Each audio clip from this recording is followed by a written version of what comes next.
Alhamdulillahil qaili fi kitabihil karim wa huwa asdaqul qailin. A'udzu billahi minasy syaithanir rajim. Bismillahirrahmanirrahim. Huwallazi ba'atsa fil ummiyina rasulan minhum yatlu 'alaihim ayatihi wa yuzakkihim wa yu'allimuhumul kitaba wal hikmah wa in kanu min qablu lafi dhalalin mubin wa akharina minhum lamma yalhaqu bihim wa huwal azizul hakim.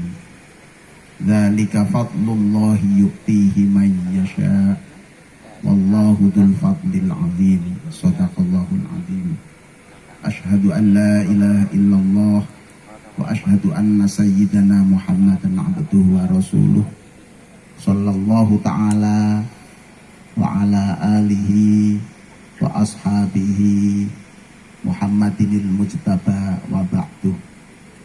Hadratal muhtaramin, para alim ulama, Abuya Abdul Wahid yang saya hormati, Bapak Kapolda Riau yang saya hormati, Bapak Bupati Siak, Bapak Kapolres Siak, Bapak Camat, dan para hadirin sekalian yang dijaga Allah Subhanahu wa ta'ala. Alhamdulillah wa syukrulillah ala nikmatillah. Secara singkat saja bahwa Hamalatul Quran ini adalah salah satu perjuangan dari hal-hal yang tersirat apa yang menjadi riyadhah para ulama-ulama dulu sehingga Indonesia ini bisa bersatu padu di dalam membentuk negara persatuan dan kesatuan. Para kiai-kiai, para aulia ini yang perlu kita umumkan dari kekhususan. Seperti halnya saya mendengar cerita dari juru kunci Gurindam bahwa Raja Haji Ali itu sholat tahajudnya itu setiap malam itu khatam, dan sholat duhanya juga khatam. Begitu juga saya datang ke Makassar, Pangeran Diponegoro yang dijuluki Sultan Jawa selama dalam sekapan pemerintah penjajah Belanda, sholat siang hari khatam dan malam hari khatam. Begitu juga Abu Yatim Yatim Banten sangat sering menjalankan riyadhah sholat dengan menghatamkan Al-Quran. Ketika Hamalatul Quran ini dideklarasikan, maka amanat para kiai-kiai adalah menugaskan Hamalatul Quran sebagai penerus perjuangan riyadhah Hadratus Syekh Hasyim As'ari. Hadratus Syekh itu selama berdirinya Pondok Pesantren Tebuireng istiqomah sholat tahajud jamaah dengan makro 1 juz, sehingga setiap bulan tahajudnya itu khatam. Dan santri yang menghafal Al-Quran di Pondok Tebuireng pada waktu itu dijamin sandang pangannya. Dilanjutkan dengan berdirinya Madrasatul Quran yang melanjutkan cita-cita luhur, terbentuknya insan kamil hamilil Quran lafdhon wa maknan wa amalan yang didirikan oleh Al-Mafurlah, Menteri Agama pertama, dan juga panitia kemerdekaan Republik Indonesia, yaitu Kiai Haji Abdul Wahid Hasyim, dan juga pendiri Jamiatul Qurra wal Hufat. Oleh karena itu, melalui Jamiatul Qurra wal Hufat, Hamalatul Quran nekat membantu santri duafa agar para penghafal Al-Quran ini memiliki kesetaraan pendidikan yang sama dengan orang pada umumnya. Saya memberanikan diri karena orang rakyat jelata oleh almarhumlah Kiai Hasyim Muzadi.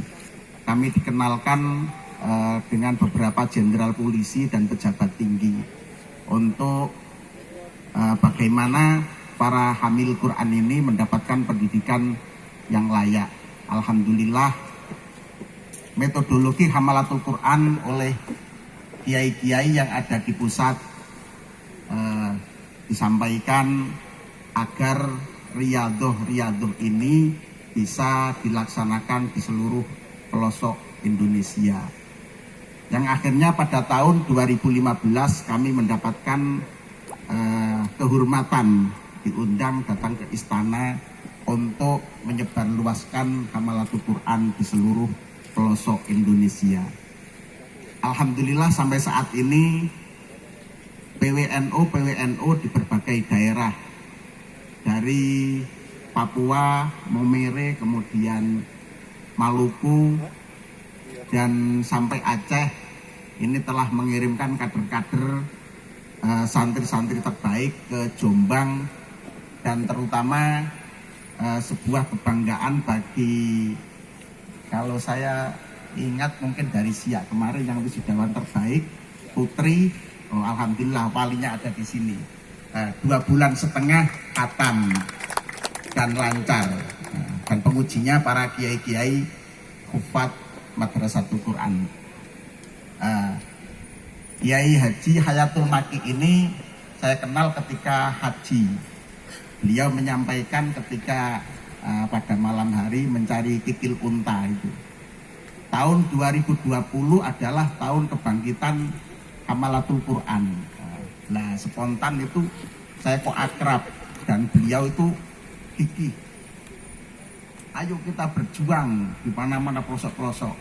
Terus saya ini kan orang ngarit, lu jangan kecil hati, sudah saya kancani gitu. Alhamdulillah beliau ini mengajak saya sampai ke sini. Semoga dengan riyadhah Al-Quran ini apa yang dicita-citakan oleh para ulama kita, para raja-raja kita bisa terwujud negara para Madinah.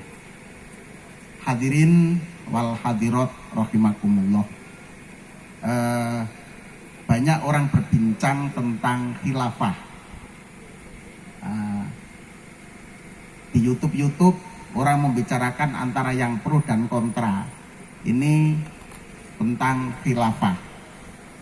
Bahwa di pasal PPU PKI negara Indonesia ini menganut sistem khilafah. Dalam bahasa Indonesianya adalah nomokrasi. Bahasa Belandanya Rechtsstaat dan Inggrisnya rule of the law, yang artinya adalah negara hukum, yang berkuasa adalah hukum. Itu merujuk dari ayat ya ayyuhan nas inna khalaqnakum min dzakari wa untha wa ja'alnakum syu'uban wa qabaila lita'arafu inna akramakum 'indallahi atqakum. Pada tanggal 27 Rajab dibangunlah Masjid Kuba, dan disitulah dinobatkan Kanjeng Nabi sebagai pimpinan tertinggi.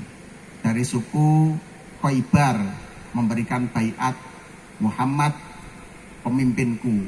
Dari suku Aus memberikan baiat. Nah, itulah yang disebut dengan khilafah distrik. Suku-suku yang diwakili oleh satu orang menyampaikan baiat, mengangkat seorang pimpinan tertinggi, yaitu Kanjeng Nabi Muhammad SAW.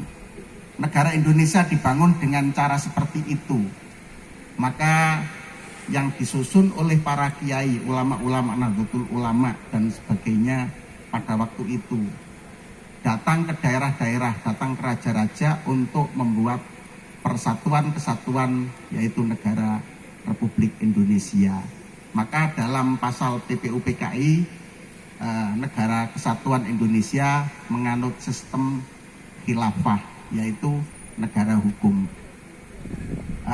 Kiai Haji Hayatul Maki ini yang paham dengan tapak tilas. Bagaimanakah para ulama-ulama kita ketika menyusun Pancasila, ketika menyusun Undang-Undang Dasar 45, yaitu tempat yang digunakan oleh Nabi merencanakan menyusun negara Madinah, yaitu pertama perdamaian Aus dan Khazraj, dan juga diikuti oleh bangsa-bangsa lain yang mengikut dan minta perlindungan kepada Hadratul Rasul Nabi Muhammad Sallallahu Alaihi Wasallam. Dan alhamdulillah tempat yang digunakan oleh Nabi bermusyawarah tidak bisa digusur oleh pemerintah Arab, yaitu Masjid Bayatul Aqobah yang tempatnya di sebelah timur Terminal Mina. Dan tempat itulah yang digunakan para kiai kita, para tokoh-tokoh pendahulu kita bermusyawarah menyusun Pancasila dan Undang-Undang Dasar 45. Setelah itu dari rancangan itu disowankan ke Hadratul Rasul, yaitu makam Kanjeng Nabi Muhammad Sallallahu Alaihi Wasallam di Masjid Nabawi. Saya membaca sejarah Indonesia sebelum kemerdekaan, maka hal ini kami mengambil salah satu hal yang kecil dari tapak tilas para kiai itu, yaitu riadoh menggunakan khotmil Quran dalam sholat tahajud dan khotmil Quran dalam sholat duha yang berbentuk kurikulum Hamalatul Quran Jogoroto oleh Joko ya secara merata, tanpa pandang bulu, tanpa pilih-pilih. Semoga rahmat Allah dan inayah Allah merata di seluruh Nusantara. Semoga Hamalatul Quran bisa berdiri tegak dimanapun yang akhirnya mengundang baldatun thayyibatun wa rabbun ghafur. Saya kira ini yang bisa saya sampaikan atas perjuangan Bapak Kapolda, Bapak Kapolres, Bapak Bupati, dan seluruh jajaran Forbimda.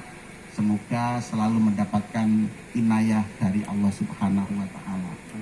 Kiranya sekian, kurang lebihnya mohon maaf yang sebesar-besarnya. Akhirul kalam, ihdinas siratal mustaqim. Wassalamualaikum warahmatullahi wabarakatuh.